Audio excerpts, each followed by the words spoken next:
अभिवादन स्वीकार कीजिए ब्रजेश मिश्रा का और आप देखना शुरू कर चुके हैं द डिबेट। बहनों भाइयों, पिछली रात ईरान और इजराइल के बीच जो कुछ भी हुआ, पूरी दुनिया उसको देखकर स्तब्ध रह गई। ईरान ने तकरीबन 200 से ज़्यादा क्रूज और बैलिस्टिक मिसाइलों के जरिए इजराइल पर अब तक का सबसे भीषण हमला किया, जो उसकी धरती पर जाकर विस्फोट भी किया और नुकसान भी बड़ी तादाद पर हुआ है। बहनों भाइयों, इजराइल और ईरान के बीच चल रहे इस तनाव, हमास और हिजबुल्लाह के बीच चल रहे और इजराइल के बीच चल रहे ये संघर्ष किस अंजाम तक पहुंचेगा, और ख़ास तौर पर ईरान और इजराइल के बीच का ये संघर्ष ऐसा प्रतीत होता है कि मिडिल ईस्ट और पश्चिम एशिया में बहुत ख़तरनाक मोड़ पर यह जंग पहुंच चुकी है। आज चर्चा इसी विषय की। बहन भाइयों, कल रात इजराइल पर जिस तरह से भयानक हमला ईरान की तरफ से किया गया, पूरी दुनिया वो देखकर हैरान रह गई। देर रात भारतीय समय के अनुसार लगभग 11 बजे के आसपास ईरान ने तकरीबन 200 से ज़्यादा बैलिस्टिक और क्रूज मिसाइलों के जरिए इस बड़े हमले को अंजाम दिया। तकरीबन 1500 से 2000 किलोमीटर ट्रेवल करके ये निशाना इजराइल के सैन्य ठिकानों पर और मोसाद, जो उनकी सबसे बड़ी खुफिया एक्सटर्नल एजेंसी है, उनके हेडक्वार्टर को निशाना बनाया गया और बड़ी तादाद में उनकी मिसाइलें टारगेट को अचीव करने में कामयाब रहीं।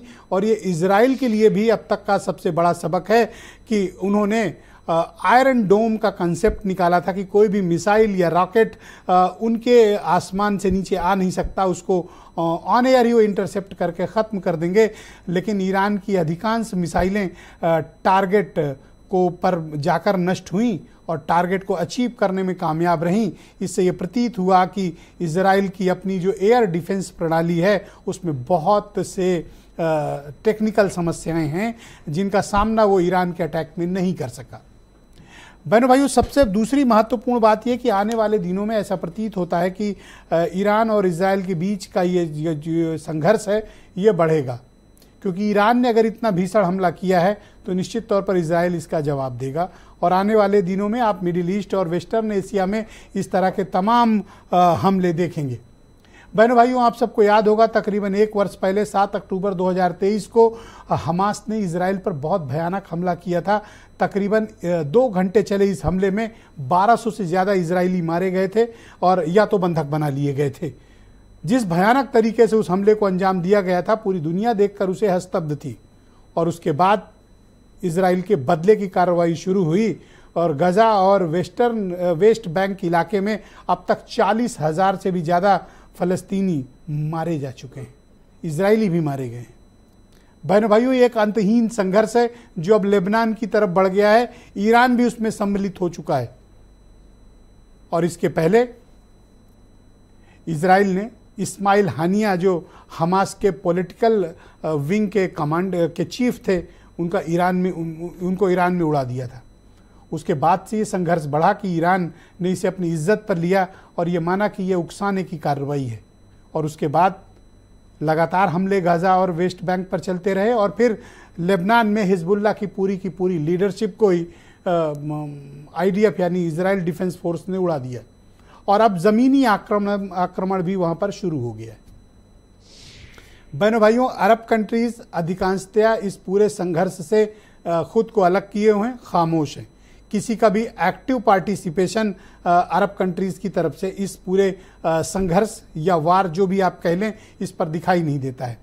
लेकिन ये स्पष्ट है कि अमेरिका, ब्रिटेन और नाटो के बाकी सदस्य इस पूरे मसले पर इजराइल के साथ डट कर खड़े हुए हैं। और अभी जब मैं डिबेट पे आ रहा था तो मैंने देखा कि ब्रिटेन के एयरफोर्स आईडीएफ के साथ इस ऑपरेशन में सम्मिलित हो चुकी है। वो हमला नहीं करेंगे, लेकिन डिफेंस में ज़रूरत पड़ेगी तो इजराइल का साथ देंगे। तो ईरान के साथ कौन है? बहनों भाइयों, डायरेक्टली तो नहीं, लेकिन इनडायरेक्टली रूस ईरान के साथ है, ऐसा माना जाता है। भारत की भूमिका क्या है और भारत पर इसका इम्पैक्ट क्या पड़ेगा? बहनों भाइयों, भारत चाहता है कि इस इलाके में शांति रहे, ईरान में भी, इजराइल में भी। भारत भी दो देशों के सिद्धांत को मानता है। फ़लस्तीन को मान्यता भारत ने बहुत पहले ही दे दी थी, 80s में दे दी थी। और फ़लस्तीन को लेकर भारत का जो इशूज़ रहा है वो यूनाइटेड नेशन में बहुत क्लियर रहा है। लेकिन अगर ये वार होती है, अगर ये युद्ध होता है ईरान इजराइल के बीच, तो भारत पर इसका क्या इम्पैक्ट पड़ेगा? बहनों भाइयों, भारत पर इम्पैक्ट पड़ेगा आर्थिक मोर्चे पर। हमारी तेल की कीमतें बढ़ सकती हैं। अगर तेल की कीमतें बढ़ी तो महंगाई पड़ेगी और इसका इम्पैक्ट भारत पर ज़रूर आएगा, लेकिन ये सिर्फ आर्थिक मोर्चे पर होगा। भारत की पोजीशन न्यूट्रल है दोनों तरफ से। हमारे ईरान से भी ताल्लुकात हैं और इजराइल से भी बहुत अच्छे ताल्लुकात हैं, और फ़लस्तीन को तो भारत ने पहले ही 80s में ही मान्यता दे रखी है। तो अब क्या होने जा रहा है बहनों भाइयों? मिडिल ईस्ट में संग्राम होने जा रहा है। इजराइल का जो ट्रैक रिकॉर्ड है वो बताता है कि वो इस हमले को बर्दाश्त नहीं करेंगे और इसका वो जवाब देंगे। आप ध्यान करें तो प्रधानमंत्री नेतन्याहू ने 3 दिन पहले एक पब्लिक स्पीच में ईरान के लोगों को संबोधित करते हुए कहा था कि अगर हम पर हमला होगा तो हम हमला करेंगे। तो हमला कल रात में हो गया। इजराइल क्या करेगा? फिलहाल तो वो लेबनान के मोर्चे पर निपट रहे हैं और वहाँ ज़मीनी आक्रमण हुआ है, लेकिन ऐसा प्रतीत होता है कि हफ्ते भर के भीतर इजराइल कोई बहुत बड़ी कार्रवाई ईरान के विरुद्ध करेगा और ये एक बड़े संघर्ष, बड़े वार को बढ़ावा देने वाला हो सकता है, क्योंकि इसमें सिर्फ ईरान या इजराइल ही नहीं, दुनिया के तमाम ताकतवर मुल्क और नाटो भी डायरेक्टली इनडायरेक्टली इन्वॉल्व है और रूस की पोजीशनिंग भी डिफरेंट है। चाइना का भी क्लैरिटी नहीं है। लिहाजा आने वाले वक्त में अस्थिरता, संघर्ष, वार ये सब बढ़ने वाली है, जो हम सब देखने वाले। तो ये प्रारंभिक प्रस्तावना के पश्चात इसलिए मैंने ये डिबेट आयोजित की कि आप ये समझ सकें कि हमारे आस पड़ोस के मुल्क में और दुनिया के दूसरे हिस्सों में जो कुछ हो रहा है उसका भारत पर क्या प्रभाव पड़ने वाला है। आप कुछ स्टेटमेंट सुन लें, फिर आज की परिचर्चा को हम आगे बढ़ाएंगे। הערב איראן שוב תקפה את ישראל במאות טילים. המתקפה הזאת נכשלה. היא סוכלה בזכות מערך ההגנה האווירי של ישראל, שהוא המתקדם ביותר בעולם, ואני מברך את צה"ל על ההישג המרשים. היא גם סוכלה בזכות הערנות והאחריות שגיליתם אתם, אזרחי ישראל.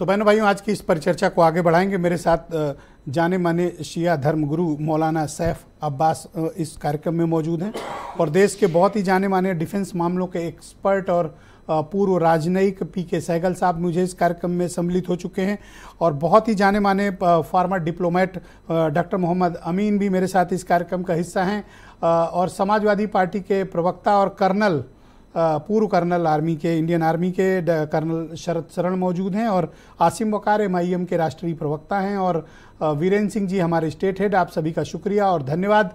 डॉक्टर मोहम्मद अमीन, मैं कार्यक्रम की शुरुआत आपसे करना चाहता हूं और आपसे समझना चाहता हूं कि ताज़ा सूरत हाल क्या है, भारत का क्या स्टैंड है, नाटो का क्या स्टैंड है और आने वाले वक्त में इस संघर्ष को आप किस प्रकार से देखते हैं? देखिए, सवाल इस बात का है कि ये जो लड़ाई शुरू हुई थी ये पहली बार नहीं, 1978 में, 82 में, 2006 में और 2024 में चौथी लड़ाई लड़ी जा रही है। और इनको देखना होगा कि लेबनान जो है इसने इनको खदेड़ दिया था। इसमें याद होगा इजराइल की हार हुई थी, पिछली जो लड़ाई हुई थी।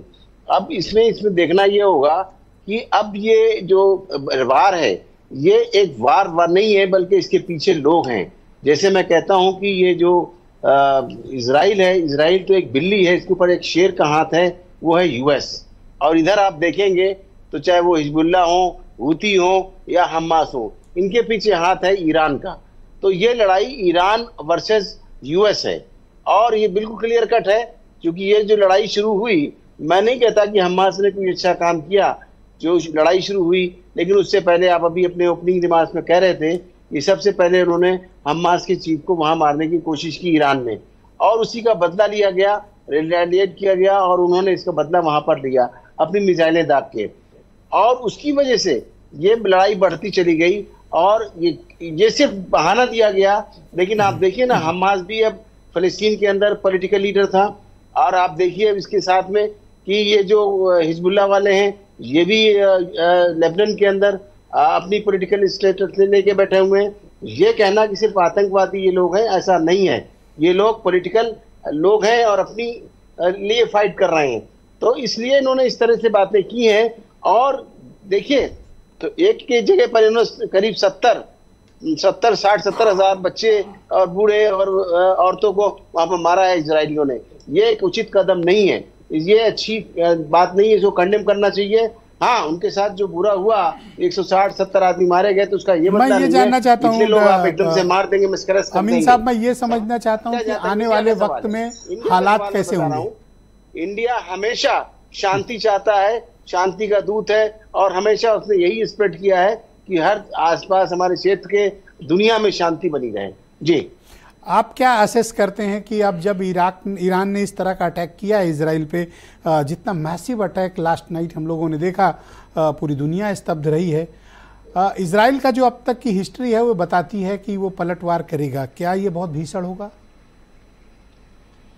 देखिए, अगर वो इजराइल पलटवार करता है ईरान के ऊपर, तो इसको ये नहीं भूलना चाहिए कि पहले का जमाना अलग था, आज का जमाना अलग है।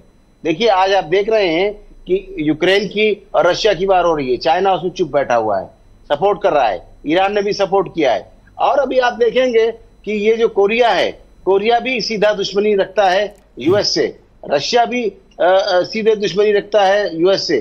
तो ऐसा नहीं कि इसकी पीठ पे ये लोग नहीं होंगे। ईरान आप ये कहना चाहते हैं कि ईरान की बैकिंग रूस करेगा? कंट्री है, ईरान की बैकिंग रूस करेगा? दबाना बड़ा मुश्किल है। ईरान की बैकिंग रूस करेगा अगर हमला होता है तो? बिल्कुल करेगा साहब, वो बिल्कुल करेगा, वो भी करेगा, चाइना भी सपोर्ट करेगा, और पीछे से कोरिया भी आ सकता है। कोई बड़ी बात नहीं है आज के टाइम में, तो पहले का जमाना चला गया। तो अगर मैं आपकी बातों को असेस करूं तो इट्स जस्ट लाइक सिचुएशन की world war 3। No doubt about it. अगर ये ज्यादा करेंगे तो यही होने वाला है, क्योंकि इन्होंने अभी क्या है, एक लड़ाई आपकी हो रही है, ठीक है, इजराइल में लड़िए, इजराइल और हमास से लड़िए।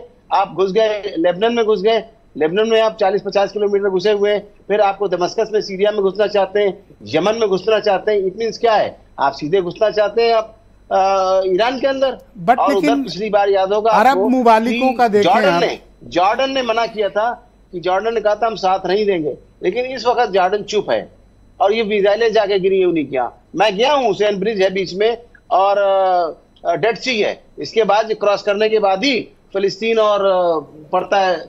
अमीन साहब, एक तो मसला मैं और जानना चाहता हूँ, ये अरब मुबालिकों का, अरब देशों का इस तरह से शांत रहना, ये कुछ समझ में नहीं आ रहा। ये उनकी रणनीति है या व्यापारिक आर्थिक संबंध ऐसे बन गए हैं कि अब वो इस पचड़े में नहीं पड़ना चाहते हैं? क्या इस पूरे मामले पे फलस्तीनियों को उन्होंने छोड़ दिया, पॉलिसी बदल ली? नहीं, ऐसा नहीं है। ये मुस्लिम कंट्रीज एक ही जगह रहेंगे और ऐसा नहीं कहीं जाने वाले हैं। अभी वो बोल नहीं रहे हैं, लेकिन क्या मुस्लिम नहीं है? क्या वो शिया हो या सुन्नी हो, दे आर ऑल मुस्लिम्स। अगर वो तटस्थ रहेंगे लेकिन इजराइल के साथ नहीं जाएंगे, इस बात को इजराइल को यकीन रखना होगा। बहुत शुक्रिया सर, हमारे साथ प्लीज बने रहिएगा। इस परिचर्चा को मैं आगे बढ़ाऊंगा और जाने माने डिफेंस मामलों के और डिप्लोमेटिक मामलों के एक्सपर्ट पीके सहगल साहब मुझे दिल्ली से ज्वाइन कर रहे हैं। सहगल साहब, शुक्रिया और हमें समय देने के लिए धन्यवाद। मैं आपसे जानना चाहता हूं कि ये जो ताज़ा सूरत हाल इस वक्त इजराइल और ईरान के बीच बनी हुई है, ऐसा प्रतीत हो रहा है कि ये कोई बहुत बड़ा संघर्ष या एक कोई बहुत बड़ी वार आने वाली है। आप क्या मानते हैं कि भारत को क्या करना चाहिए और दुनिया किस तरफ बढ़ रही है? क्या हम बहुत खतरनाक जंग की तरफ बढ़ रहे हैं?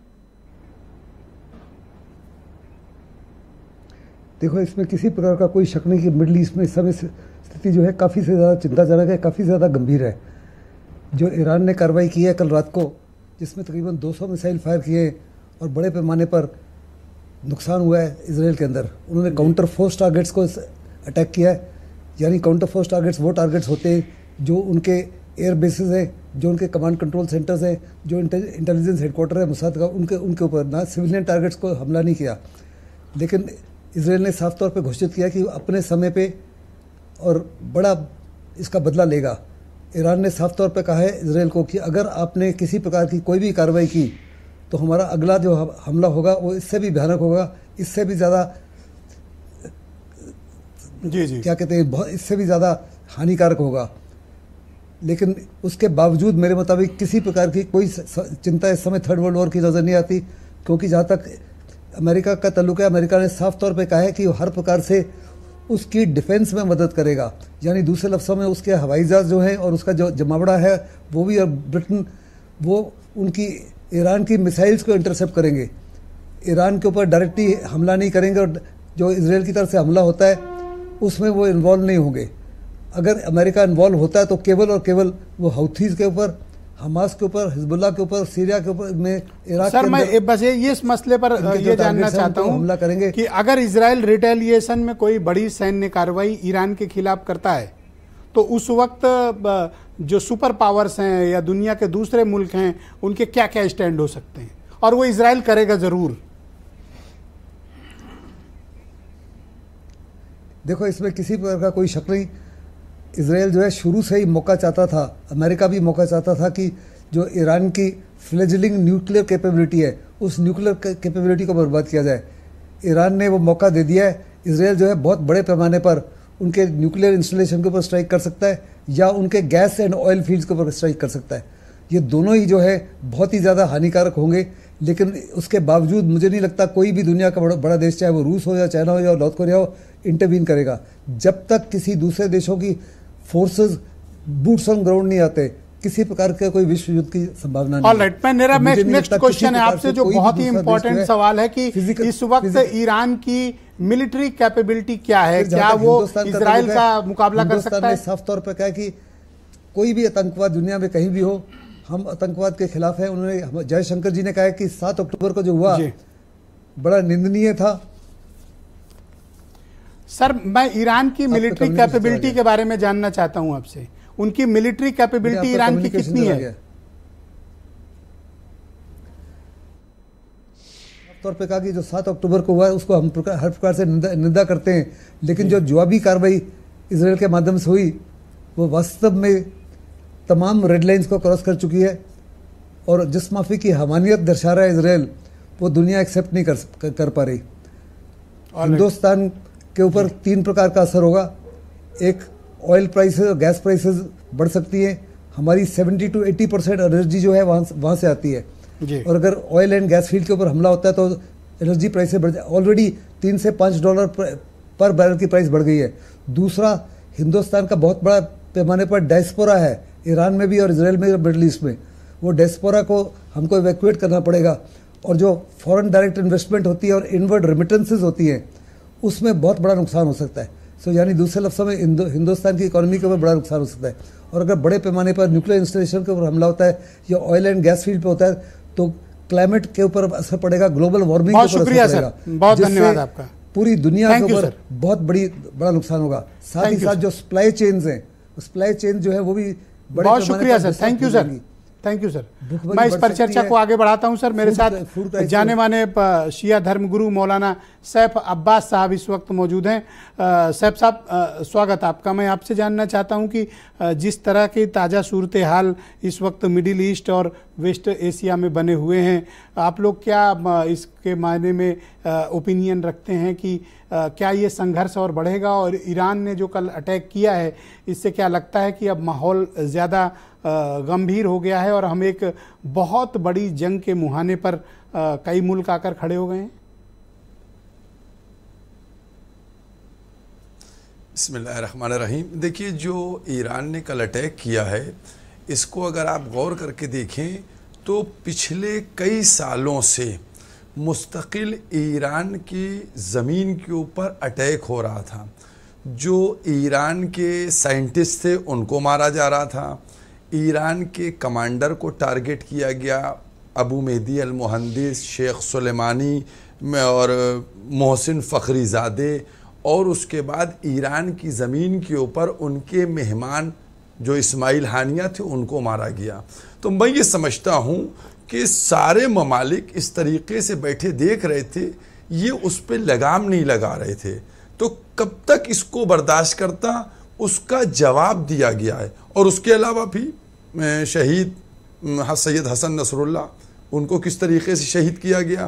तो इन तमाम चीज़ों का जो बदला था वो ईरान ने कल अपना लिया, और ईरान ने कहा है कि अब हमारी कार्रवाई ख़त्म हो गई है, अब अगर ये पलट के जवाब देंगे तो फिर उधर से जवाब आएगा। ये तो एक बात हो गई।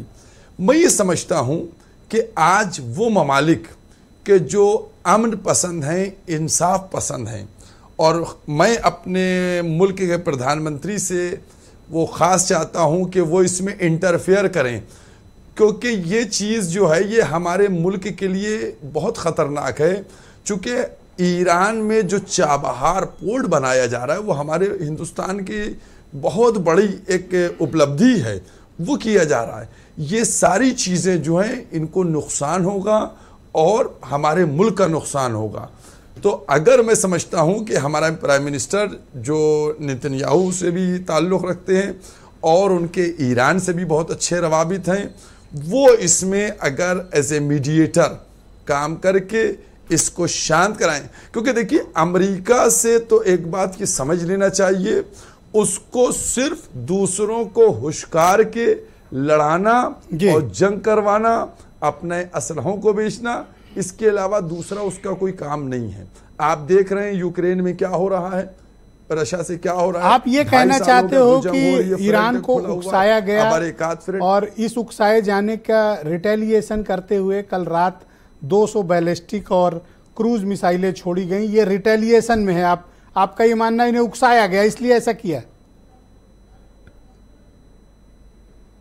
मैंने आपको सामने मिसालें पेश की हैं कि पर सर वो तो एक पर उसको कभी ओन नहीं किया इजराइल डिफेंस फोर्स या गवर्नमेंट ऑफ इजराइल ने कि वो कार्रवाई उन्होंने की। ये तो कल रात जो भी ईरान ने किया, it's a declaration of war. नहीं तो मैंने कहा नहीं कि अभी इस सीरिया के अंदर जो ईरान की एम्बेसी थी उसके ऊपर इजराइल ने बमबारी की, जिसका जवाब ईरान ने 13 अप्रैल को दिया था और 13 अप्रैल पे भी इसराइल पे हमला किया गया था ईरान की तरफ से, क्योंकि ये मुसलसल इस तरीके की हरकतें कर रहा है। मैं तो इसीलिए रिकॉर्ड के साथ बता रहा हूं ना कि इन्होंने, और कुछ नाम मेरे जहन में नहीं है, इन्होंने मुसलसल कई तो आप इस हक में हैं कि it's a declaration of war, रोका नहीं जा रहा। ईरान ने युद्ध का ऐलान कर दिया, आप भी इस हक में हैं कि ये वॉर हो जानी चाहिए? नहीं, ईरान ने युद्ध का ऐलान नहीं किया। ईरान के जो सर आप किसी के घर 200 मिसाइलें मारते हो, उन्होंने ये डिक्लेरेशन ऑफ वॉर नहीं है तो क्या है? हाँ, अब उसका जवाब तो सुनिए आप। उन्होंने एक हमला करके, भाई उन्होंने हमला करके अब कहा अब बस, अब अगर तुम मारोगे तो भी मारेंगे। अब यहां पर एक चीज ये देखने वाली है कि आप बताइए, आपके घर पे मेहमान आए और उसको कोई मार दे आके, तो किसकी जिम्मेदारी है? उनके मेजर को कासिम सुलेमानी को टारगेट कर दिया गया, अबू मेहदी अल मुहंदिस को टारगेट कर दिया, ये सब जर्नल मारे जा रहे हैं उनके, तो कब तक आदमी बर्दाश्त करेगा? मौलाना साहब, जिसने आपके घर पे नरसंहार किया हो, आपके लोगों का मर्डर किया, उसको मैं मेहमान क्यों बनाऊंगा? मुझे नहीं बनाना चाहिए। नहीं, मर्डर क्या किया है? बिल्कुल मर्डर नहीं किया है उन्होंने। हमास पर क्या आरोप थे? जब मैं कह रहा हूं कि कासिम सुलेमानी, सुनिए अब बता रहा हूं, एक सेकंड होल्ड कीजिएगा। कासिम सुलेमानी वो हैं जिन्होंने इराक के शहर तिकरीत में, सुनिए अब आप, इराक के शहर तिकरीत में जब हमारे मुल्क की 50 नर्सें फंसी थीं, तो कासिम सुलेमानी और हिजबुल्लाह ने उनको रिकवर करवा के सलामत के साथ भेजा था इंडिया। ये लोग हैं। इन्होंने भारत के साथ ताल्लुकात की इंसानियत को बचाने मौलाना साहब चर्चा नहीं कर रहा। मैं कह रहा हूं कि ईरान इस तरह की कार्रवाई करता रहा है कि जितने भी इजराइल के दुश्मन थे उनको या तो पनाह देता था, प्रोटेक्ट करता था, और या फाइनेंशियली उन्हें सपोर्ट करता रहा, चाहे वो हिजबुल्लाह हो चाहे वो हमास हो। उदाहरण सामने है। हाँ ठीक, अब मैं उसका जवाब आपको देता हूं। आप, ऐसा है, मैंने आपके पास वैसे मैंने भिजवा दिया था कि जो इंटरनेशनल कोर्ट ऑफ जस्टिस का ओपिनियन है 19 जुलाई 2024 का आप तक पहुंचा या नहीं पहुंचा, 5 पेज का है। इसको आप पहले दिखवा लीजिए, और मैं समझता हूं कि उसका, मैंने इसीलिए कहा था कि वो आप तक पहुंच जाए, तब पता चलेगा कि इजराइल जो है वो है क्या। मैंने आपको रेफरेंस दिया है 19 जुलाई 2024 को इंटरनेशनल कोर्ट ऑफ जस्टिस ने अपनी, यूनाइटेड नेशन ने इजराइल के सिलसिले में ओपिनियन मांगी। सर मुझे तो इस बात का गम है कि जो कुछ भी 7 अक्टूबर 2023 में हुआ और जो अब तक 40,000 फलस्तीनी लोग मारे जा चुके हैं सर, ये बहुत बड़ी अपने आप में त्रासदी है।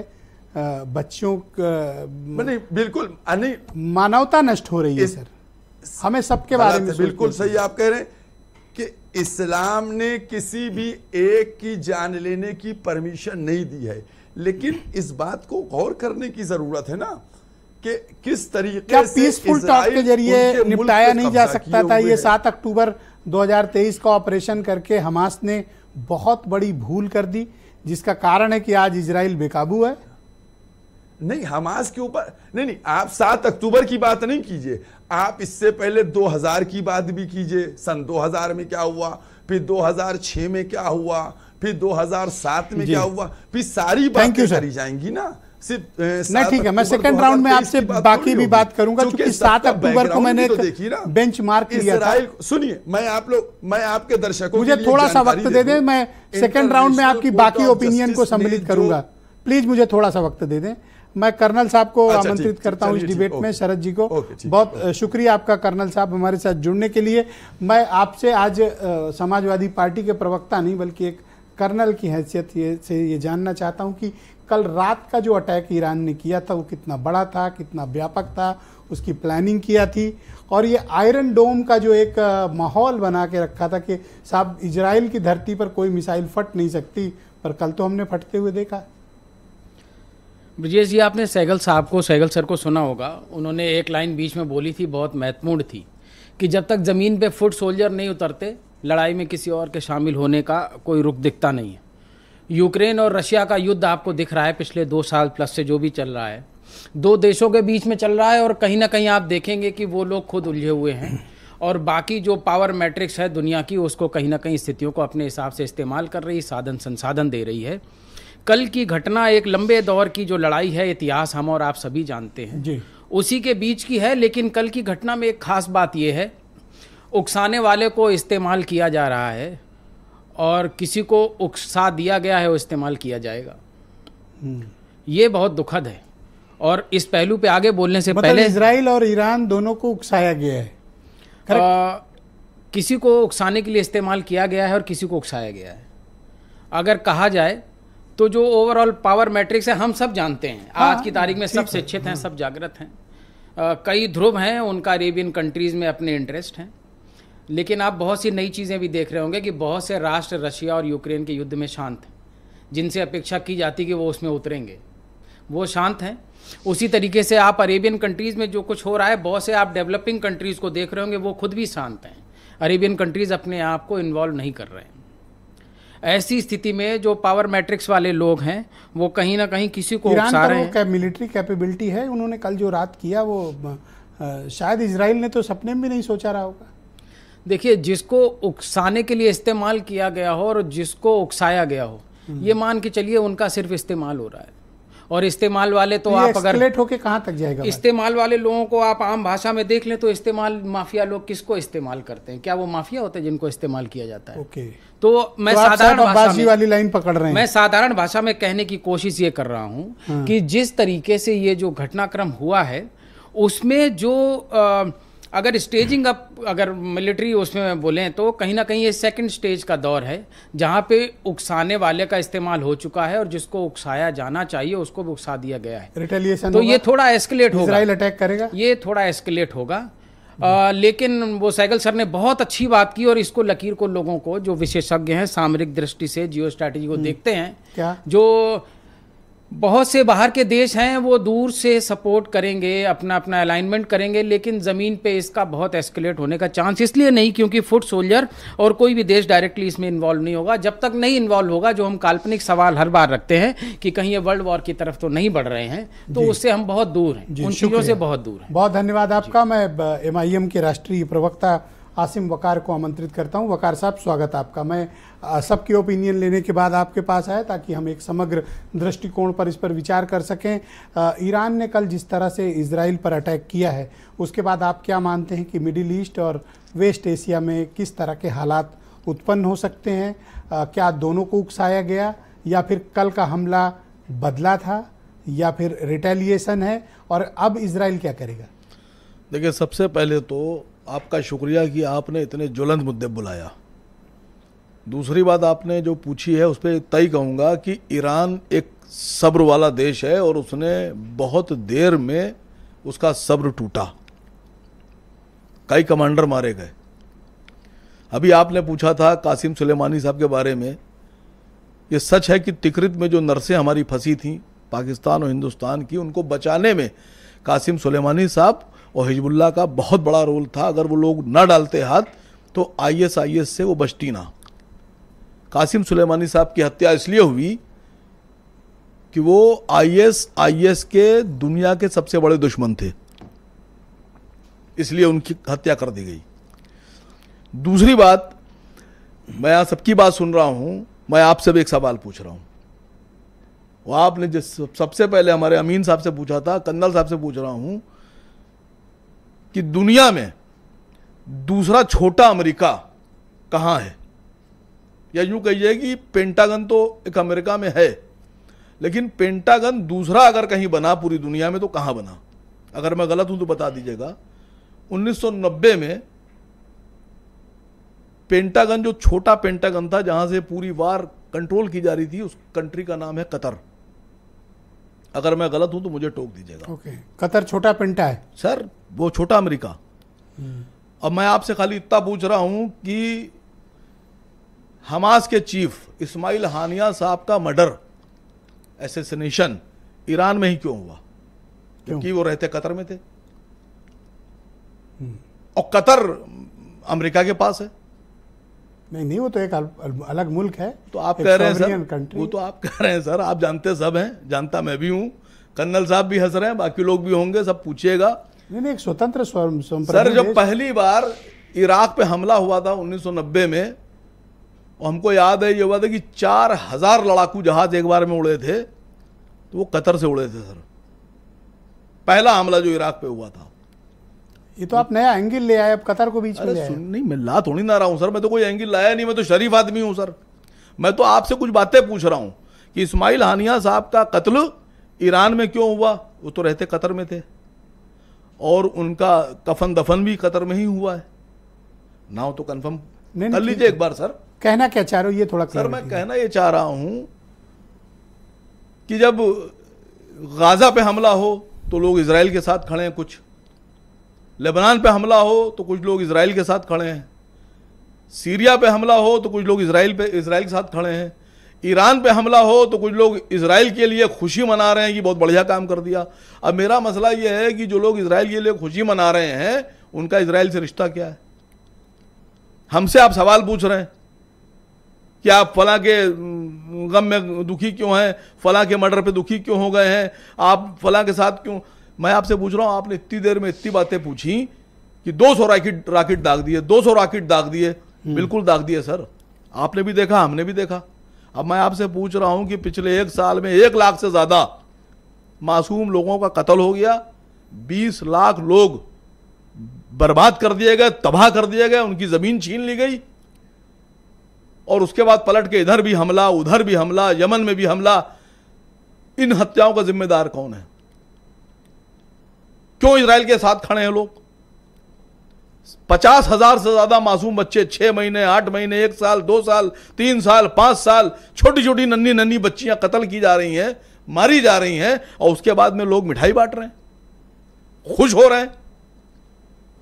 सर, जो लोग बच्चों को कत्ल करेंगे, मासूम लोगों का, उनसे कोई जो बदला लेगा वो आतंकवादी हो जाएगा। अगर कोई आदमी आकर हमारे मुल्क पे हमला कर दे और हम उसका मुकाबला करेंगे तो पूरी दुनिया हमको आतंकवादी कहेगी। हमारे लोगों को मारे, हमारे बच्चों को मारे, हम उसका अगर मुकाबला करते हैं तो हम आतंकवादी हो गए। मैं खाली सवाल मेरा पूरी दुनिया से, पूरे देश के लोगों से है, पहले तो आप अपना ये तय कर लीजिए कि आप खड़े किसके साथ हैं। एक साहब ने मुझे परसों एक चैनल पे पूछा कि आप नसरुल्लाह के साथ क्यों हैं, तो मैंने कहा आप खिलाफ क्यों हैं? भाई क्यों खिलाफ हैं? हिजबुल्लाह ने कोई आतंकवादी घटना भारत में की हो, एक व्यक्ति को मारा हो, एक आतंकवादी भेजा हो, भारत के खिलाफ बोला हो, भारत से दुश्मनी रखी हो, भारत के प्रधानमंत्री के खिलाफ बोला हो, भारत के लोगों के खिलाफ बोला हो, तो हम मान सकते हैं आपकी बात। क्यों खिलाफ हैं आप? क्यों दुश्मन हैं?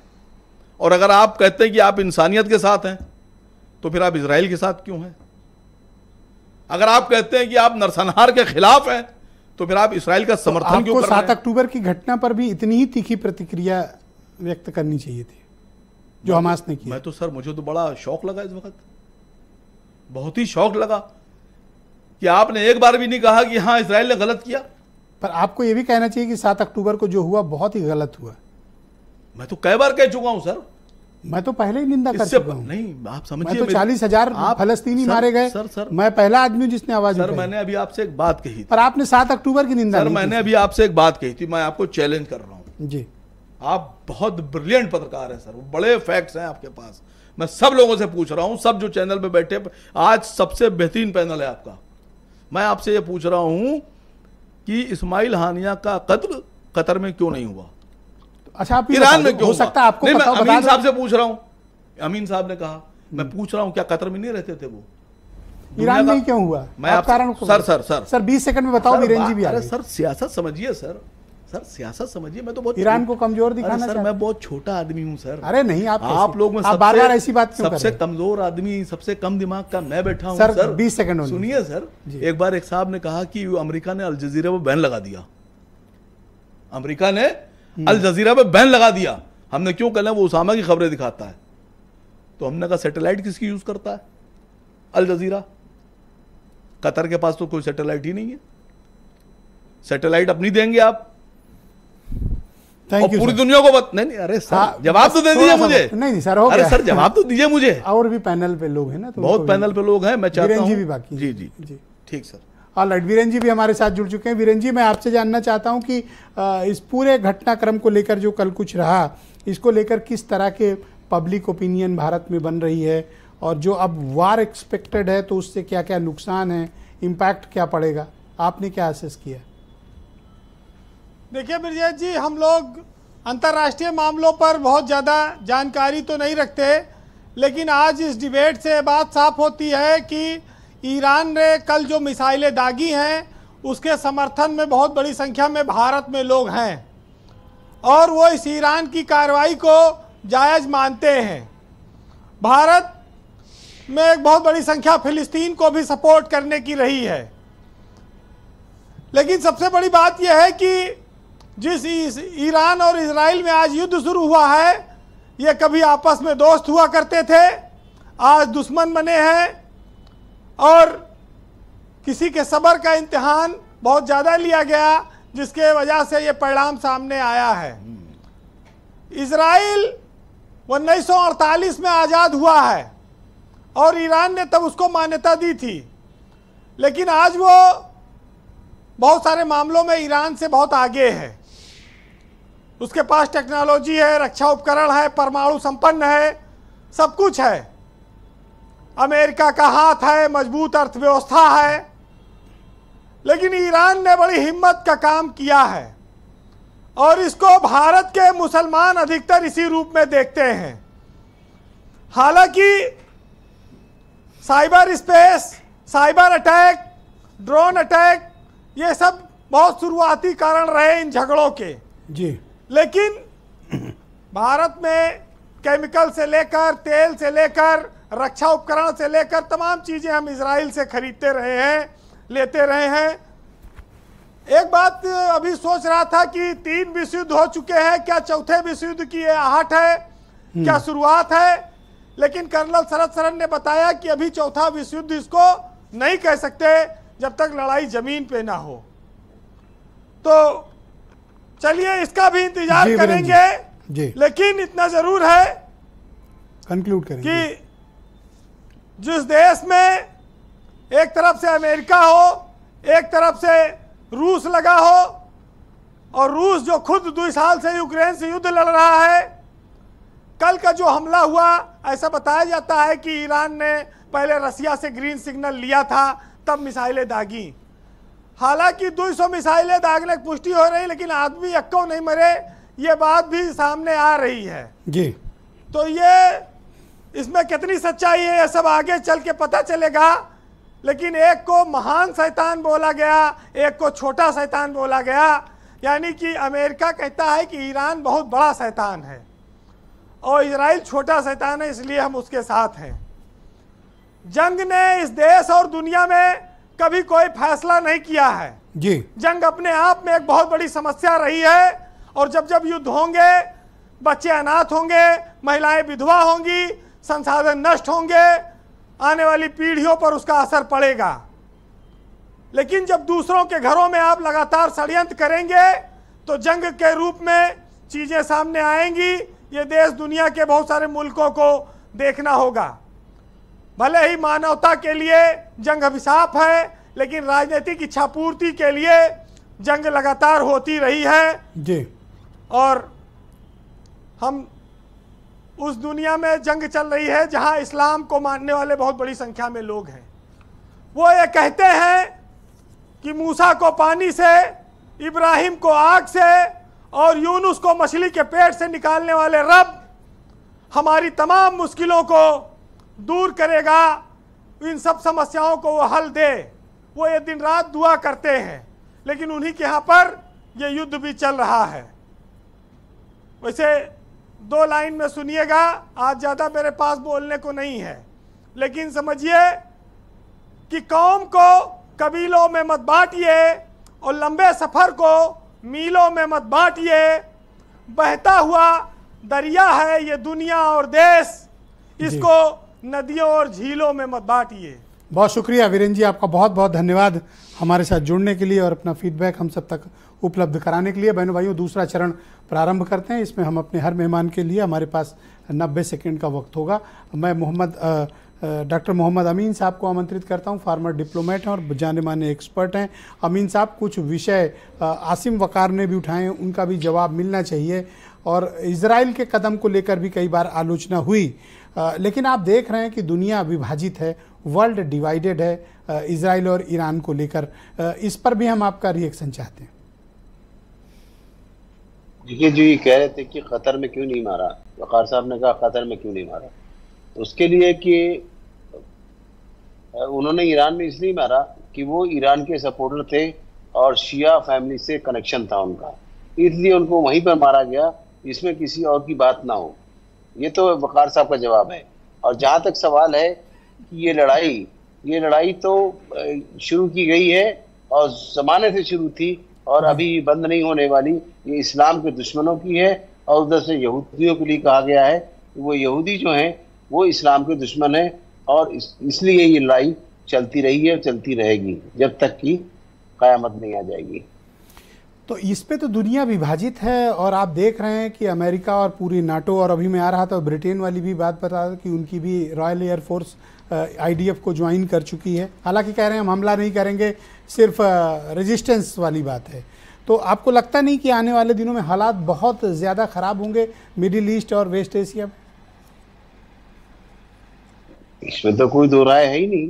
तो जैसे जैसे बढ़ेगी तो वैसे वैसे कॉम्प्लिकेशन तो होगा, क्योंकि लोगों को चाहिए कि अपने अपने गरीबा में झांकें और अपने अपने कंट्री के बारे में सोचें और पड़ोसियों के बारे में सोचें। अगर ये सोचेंगे तभी हो पाएगा, अदरवाइज तो नहीं हो सकता अगर अपनी मैं में रहेंगे। बहुत शुक्रिया सर आपका, हमारे साथ कृपया बने रहिएगा। मैं PK सहगल साहब को आमंत्रित करता हूं। सहगल साहब, आप मुझे बताइए कि अब इजराइल ईरान के खिलाफ किस तरह की रिटेलिएशन की या बदले की कार्रवाई कर सकता है? जो कल कुछ रात में हुआ, किस तरह की कार्रवाई एक्सपेक्टेड है? क्या उनके न्यूक्लियर इस्टेब्लिशमेंट पे या पेट्रोलियम इस्टेब्लिशमेंट्स पे या मिलिट्री इस्टेब्लिशमेंट्स पे या सिविलियन, किस तरह का और किस तरह की सैन्य कार्रवाई कर सकता है इजराइल?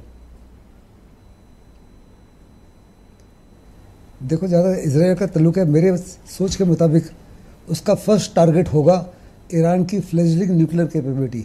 शुरू से ही उसकी कोशिश है कि किसी न किसी तरीके से ईरान उसको मौका दे, ताकि इजराइल जो है उसका मौके का फ़ायदा उठा के ईरान की जो बढ़ती हुई न्यूक्लियर कैपेबिलिटी है उसको ख़त्म किया जाए। अगर इसके ऊपर हमला नहीं करता तो उसका नेक्स्ट टारगेट होगा ऑयल एंड गैस फील्ड्स, क्योंकि ऑयल एंड गैस फील्ड में बहुत बड़े पैमाने पर आग लगाई जा सकती है और उसका असर जो है बहुत बड़े पैमाने पर सारी दुनिया में फैलेगा। लेकिन उसका फर्स्ट एंड फॉरमोस्ट टारगेट होगा कि ईरान के न्यूक्लियर इंस्टॉलेशन को ख़त्म किया जाए। लेकिन ईरान ने, अगर देखो, अप्रैल से लेकर अभी तक बार बार चेतावनी दे रहा था और इजराइल भी बार बार कह रहा था कि अगर आपने कुछ भी कार्रवाई की तो हम बड़े पैमाने पर आपको बर्बाद कर सकेंगे, हमारी रीच सब जगह पर है। तो ईरान ने पिछले 2 या 3 महीने में अपने न्यूक्लियर इंस्टॉलेशन को बहुत सुरक्षित कर लिया है, अपने एयर डिफेंस सिस्टम्स को काफ़ी मजबूत किया है उस इलाके में, और हो सकता है कि इनको काफ़ी ज़्यादा अंडरग्राउंड कर लिया है, और बंकर बस्टर बॉम्ब्स के बावजूद भी वो शायद उनको बर्बाद नहीं कर पाएगा। फिर उन्होंने न्यूक्लियर इंस्टॉलेशन को कई जगह पर डिस्ट्रीब्यूट कर दिया है, ताकि अगर एक जगह पर नुकसान हो तो बाकी जगह पे उसके न्यूक्लियर फैसिलिटीज़ जो है वो कायम रहे। अगर आपको याद होगा तो कुछ महीने पहले ईरान ने यह भी घोषित कर दिया था कि उसके पास वास्तव में न्यूक्लियर वेपन है। क्या वह सच है, क्या उसने खुद बनाया है, या उसको रूस ने दिया, या पाकिस्तान ने दिया है, या नॉर्थ कोरिया ने दिया, ये तो कोई नहीं जानता। लेकिन उसने साफ तौर पे एक किस्म से डर डाल दिया है इसराइल के अंदर कि अगर उसने न्यूक्लियर अटैक करने की कोशिश की तो हर प्रकार से वो न्यूक्लियर हमले का जवाब दे सकता है और उसको भी बर्बाद कर सकता है। मुझे नहीं लगता कि इसके अलावा कोई तीसरा टारगेट जो है इसको अटैक करेगा। सिविलियंस को अटैक करने का कोई मतलब नहीं है, लेकिन अगर सिविलियंस को अटैक करता है बड़े पैमाने पर तो हो सकता है कि जो आयतुल्लाह का आप रूल ये है, कहना चाहते हैं कि ईरान के पास न्यूक्लियर वेपन है?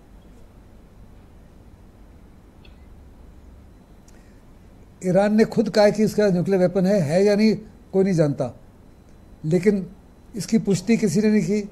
लेकिन शंका है कि उसको शायद पाकिस्तान ने या नॉर्थ कोरिया ने या चाइना ने दे दिया होगा जी, और ये एक किस्म से दबाव बनाने की कोशिश की जा रही है। धन्यवाद सहगल साहब, कृपया हमारे साथ बने रहिएगा। Thank you very much sir.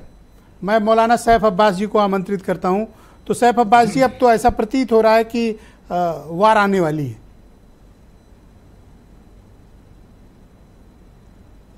नहीं, देखिए ऐसा है कि अभी बहुत से ममालिक ऐसे हैं कि जो इंसाफ पसंद हैं और वो नहीं चाहेंगे कि वार हो, और मैं समझता हूँ कि कुछ लोगों को छोड़ दिया जाए तो कोई भी वार के फेवर में नहीं है। किसी मुल्क के लिए वार अच्छी चीज़ नहीं है।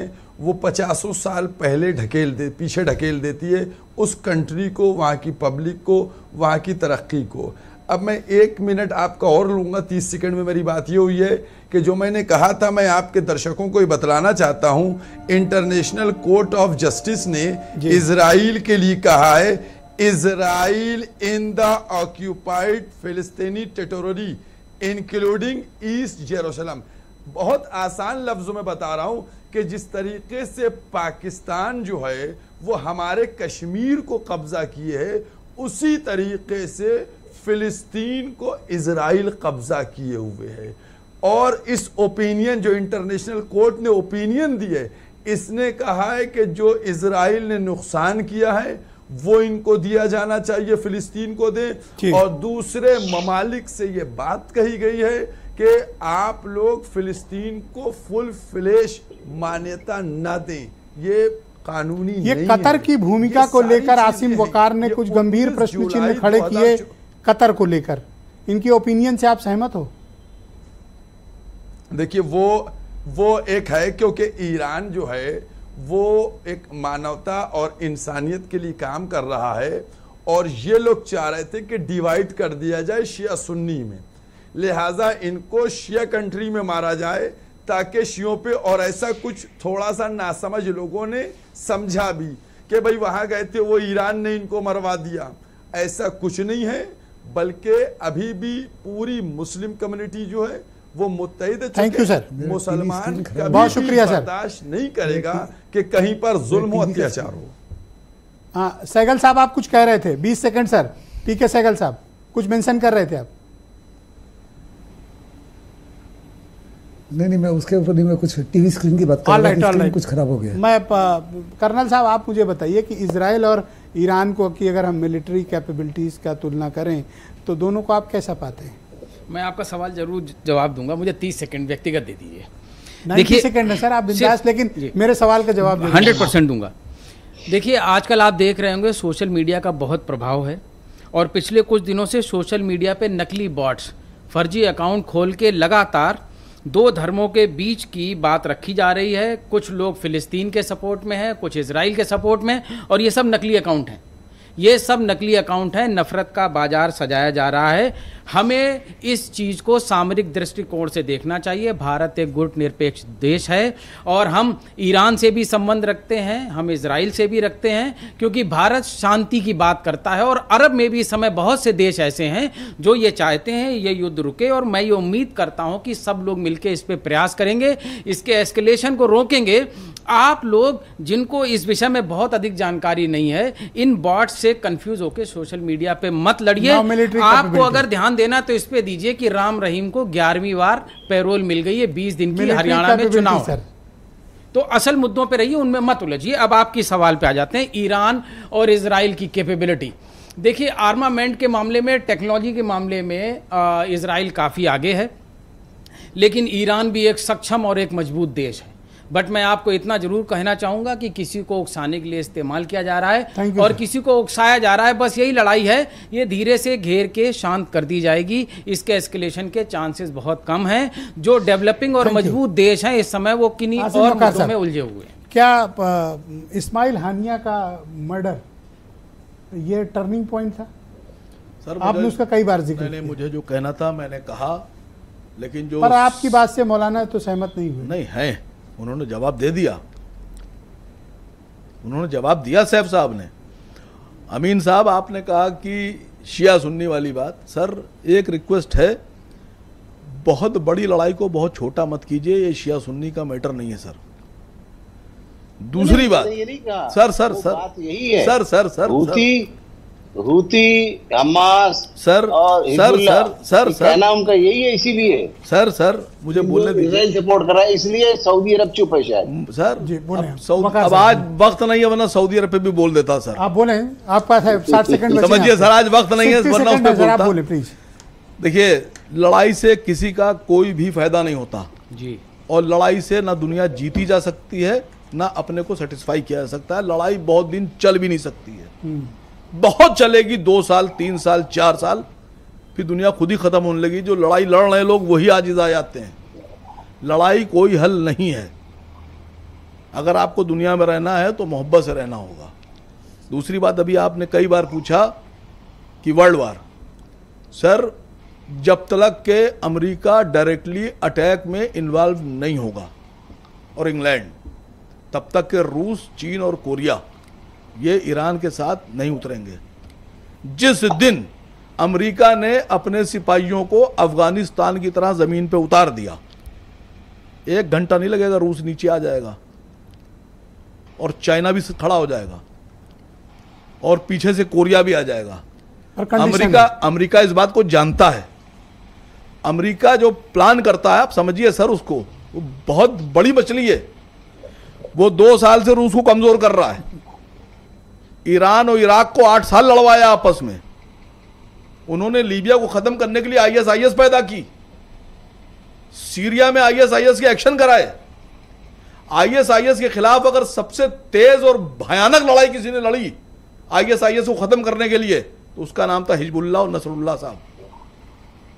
अब आप या तो ISIS को आतंकवादी ना मानिए, अगर आप हिजबुल्लाह को आतंकवादी मान रहे हैं तो फिर ISIS आपके लिए क्या है? बहुत शुक्रिया। और अगर ISIS अगर आतंकवादी है तो हिजबुल्लाह, ये रिकॉर्ड सर बोल रहा हूं, पूरे दुनिया का रिकॉर्ड है कि सबसे बड़ा अगर लड़ाई किसी ने लड़ी। टाइम बिल्कुल ओवर हो चुका, मैं आपका बहुत शुक्रिया अदा करता हूं। कम टाइम के लिए बुलाया, बहुत शुक्रिया सर। इसलिए ये यहूदी और इस्लाम की लड़ाई नहीं है, उसको धर्म पे मत ले जाइए, ये खेल कुछ और है। किसको कह रहे हो?